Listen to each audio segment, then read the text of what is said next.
नमस्कार, capital TV देख रहे हैं आप। मैं हूं आपके साथ पूजा। बिहार की सियासत में जनसुराज के नारे के पीछे की सच्चाई खुलकर सामने आने लगी है।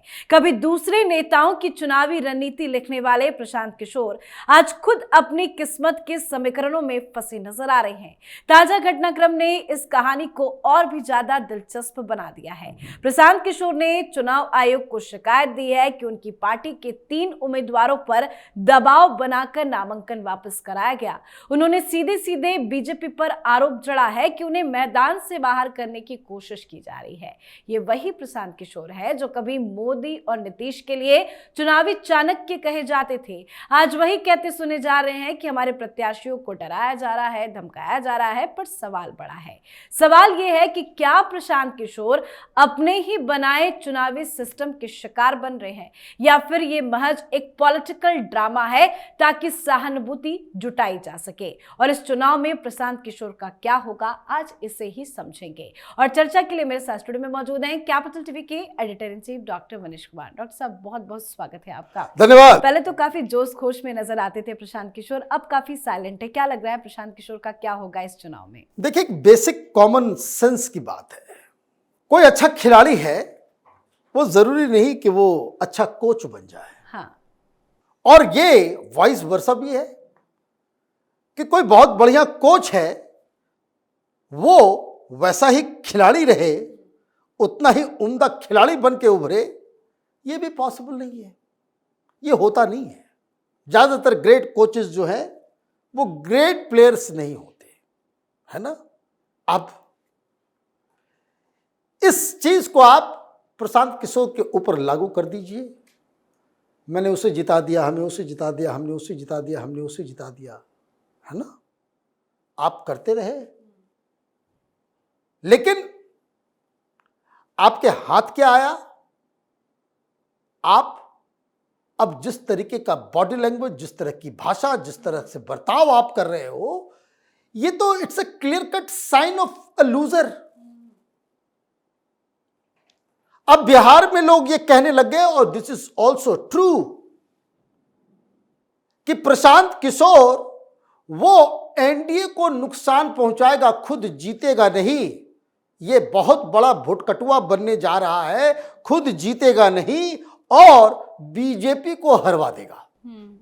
तो मतलब प्रशांत किशोर को वोट देने का मतलब ये हुआ कि आप आरजेडी कांग्रेस की सरकार जो है वापस लेकर के आ रहे हैं जी। एक जंगल राज बताता है, दूसरा भ्रष्टाचार, कांग्रेस भ्रष्टाचार की जननी, हाँ। जंगल राज की जननी, और एक मुंडी काटने वाला पार्टी सीपीआई-एमएल, नक्सली। बिहार में अगर उसको आप लाना चाहते हैं तो ये भोटकटुआ उसमें एक बहुत क्रिटिकल रोल जो है वो अदा करने जा रहा है, बिकॉज ही इज डैमेजिंग। बहुत सारा कहानी, मैं बहुत सारी थ्योरी, कई बार मैंने कहा, बहुत सारे लोग टेलीविजन डिबेट के ऊपर मैंने जब कहा तो वो कह रहे हैं कि भाई नहीं, देखिए वो तो मुस्लिम उम्मीदवार भी खड़े कर रहा है।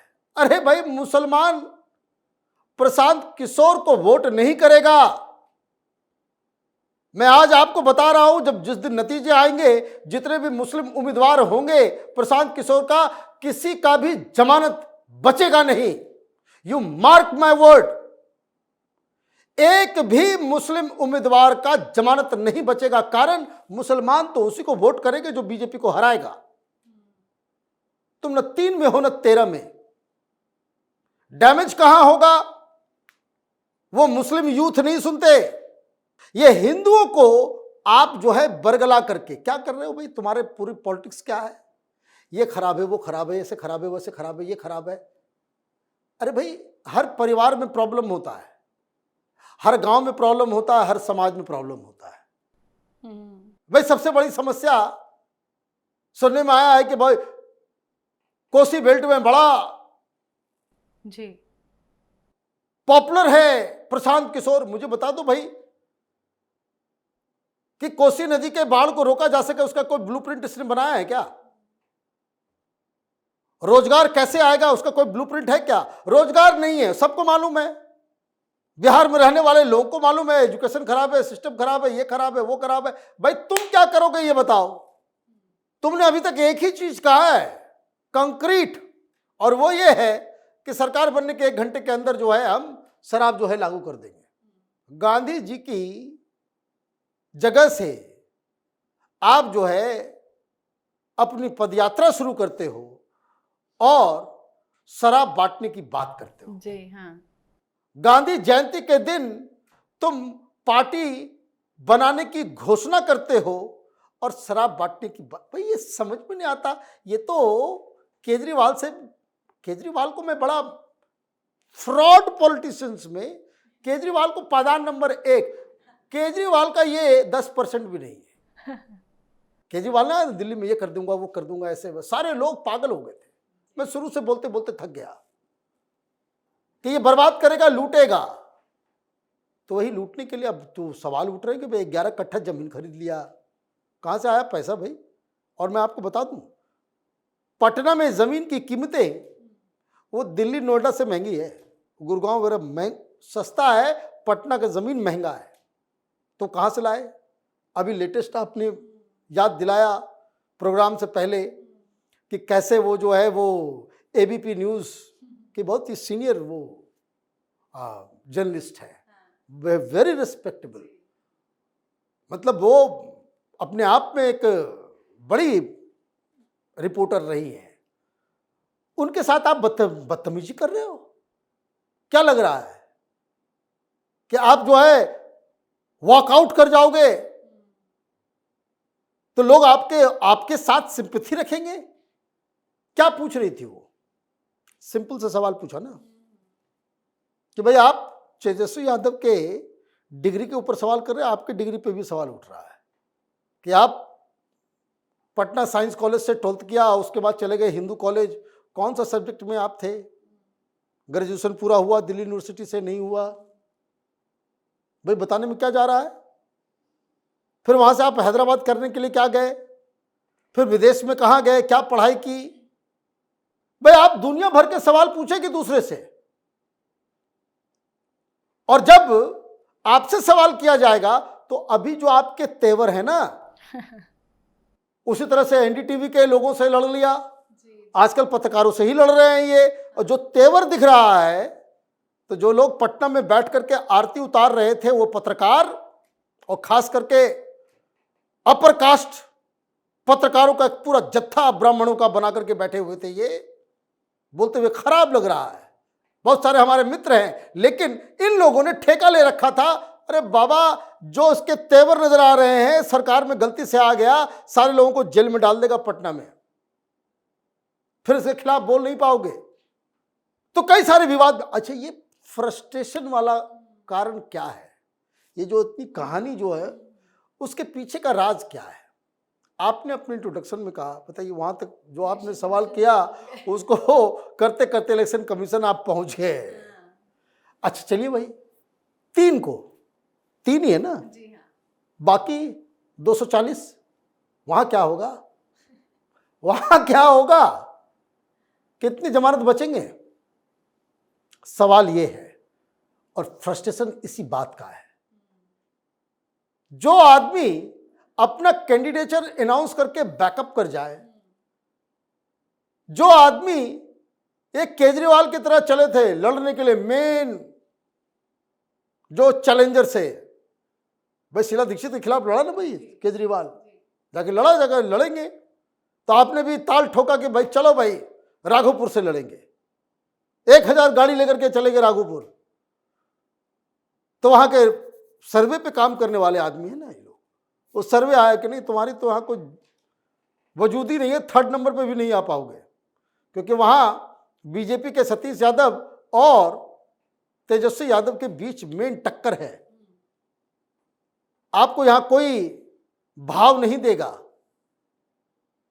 तो जो व्यक्ति मीडिया के जरिए क्रिएट किया गया हो, आज उसी मीडिया को गालियां दे रहा है, इसका मतलब है कि कुछ फंडामेंटली रॉन्ग हुआ है। वो फंडामेंटल रॉन्ग क्या है? वो ये है कि आपने एक पार्टी बनाई, स्लोगन अच्छा दिया, जन सुराज, तो ये तो महंगाई, तरह तरह के जो समस्या है कि पलायन को रोकेंगे, ये करेंगे वो करेंगे, सब कुछ तो कर लिया, लेकिन आप ग्राउंड वर्कर तैयार नहीं कर सके। आपके साथ आए कौन? ये धनाढ़ लोग, वो डॉक्टर, वो प्रोफेसर, जिनको राजनीतिक कीड़ा है, जो किसी किसी पॉलिटिकल पार्टी से पीछे से जुड़े हुए थे, सामने से जिनको मौका नहीं मिलता था, अति महत्वाकांक्षी लोगों का एक पूरा गैंग जैसे केजरीवाल ने खड़ा किया। भाई देखते जाइए, वो 17-18 बड़े बड़े लोग थे, वो सब चले गए, अकेला केजरीवाल बच गया। इवन जो दोस्त कहता था, कुमार विश्वास हो कि आशुतोष हो, इस तमाम बड़े बड़े लोग, तुम्हारे पास तो उसका चेहरा भी नहीं है, इसने तो बहुत भारी भरकम सिस्टम तैयार किया था, क्यों चले गए? ये सब राजनीतिक महत्वाकांक्षा। ये कुमार विश्वास क्यों गया? वो इसलिए गया क्योंकि उसको राज्यसभा नहीं दिया गया। ये आशुतोष क्यों छोड़ा राजनीति? कोई अंदर से कोई दिव्य ज्ञान आ गया था क्या कि चलो भाई वापस पत्रकार बन जाए? राज्यसभा नहीं भेजा, लोकसभा तुम हार गए, इसलिए वो चले गए। एक और थे इससे, वो gulel.com है, याद आया? वो gulel.com, वो भी छोड़ के चला गया। ऐसे से सारे लोग चलते चले गए। अब चुनाव सारे लोग हार वार गए, देखिए सारे लोग तितर बितर हो गए, कहीं कोई नजर आ रहा नहीं। तो अति महत्वाकांक्षी लोगों का गैंग बना करके आप राजनीतिक बदलाव की बात करोगे तो एक बार तो ठग लोग हैं। और मैं शुरू से कह रहा था कि दिल्ली के लोग नहीं है बिहारी राजनीति जो है ना, वो बहुत मैच्योर्ड है। वहां की जनता, पॉलिटिकल अवेयरनेस ऐसा है कि हर चाय की दुकान पे उस तरीके का, उस लेवल का डिबेट होता है कि जो बहुत सारे टेलीविजन चैनल के ऊपर प्राइम टाइम प्रोग्राम में बड़े बड़े पत्रकार नहीं कर पाते हैं। उस तरह का, उस लेवल का डिस्कशन, उस लेवल पे जो है लोगों को जानकारी होती है। और आप सोचे कि भाई उसको बेवकूफ बना देंगे? तो जो हिम्मत प्रशांत किशोर की टूटी है, और जो कहा, अभी देखिए बंगाल का चुनाव लड़ रहे थे तो क्या कहा था, इतनी सीटें आएंगी, बीजेपी डबल डिजिट में नहीं जाएगी। वो इसकी आदत थी हर चुनाव से पहले प्रिडिक्ट कर देने का कि भाई ये होगा, ये होगा, ये होगा, यही कहते थे ना। तो अभी हिम्मत है तो आप कागज में लिख करके बताओ कि जन स्वराज का कितना आएगा। लोग पूछते तो बोले आइदर 10 आएगा या 10 के पूरे 150 आएंगे। माने ये कोई तरीका है? आप तो कहते हो भाई दुनिया भर का हम सबसे बड़े चाणक्य हैं, पॉलिटिकल गुरु हैं। तो प्रशांत किशोर इस पूरे चुनाव में एक वोटकटुआ पार्टी, मैं हमेशा इस बात को कहता हूं कि इस प्रशांत किशोर से ज्यादा ईमानदार और सही राजनीति वो ओवैसी साहब कर रहे हैं, जो है खुल के बोलते हैं, कोई इफ एंड बट नहीं है, धोखा देने वाली बात नहीं है उनकी राजनीति में। लेकिन ये लोगों को बेवकूफ और धोखा दे करके, जैसे केजरीवाल स्टाइल ऑफ पॉलिटिक्स, वो इनकी आदत है। तो मुझे लग रहा है कि हिज गेम इज ओवर। जिस किसी को भी वोट देना है तो स्वच्छा है, दीजिए, लेकिन अंत तो गत्वा 14 तारीख को वो लोग रियलाइज करेंगे कि आपने जहां जहां प्रशांत किशोर को वोट किया वो सीधे सीधे नुकसान जो है वो आपने बीजेपी को किया, नीतीश कुमार को किया, और फायदा आपने तेजस्वी, जंगल राज, ये भ्रष्टाचार राज, कांग्रेस और मुंडी कटवा, ये नक्सलियों का आप फायदा करवा। जी बहुत बहुत धन्यवाद सर बातचीत के लिए। धन्यवाद। तो एक तरफ एनडीए का ठोस संगठन, दूसरी तरफ महागठबंधन की उथल पुथल, और इसके बीच में प्रशांत किशोर अपनी जन स्वराज पार्टी के साथ तीसरा मोर्चा बनाने का सपना देख रहे हैं। लेकिन ये सपना जमीन पर उतरेगा या हवा में ही रहेगा, ये सवाल हर किसी के मन में है। तो आपको क्या लगता है? आप भी अपनी राय कमेंट करके लिखिएगा। देखते रहिए कैपिटल टीवी। नमस्कार।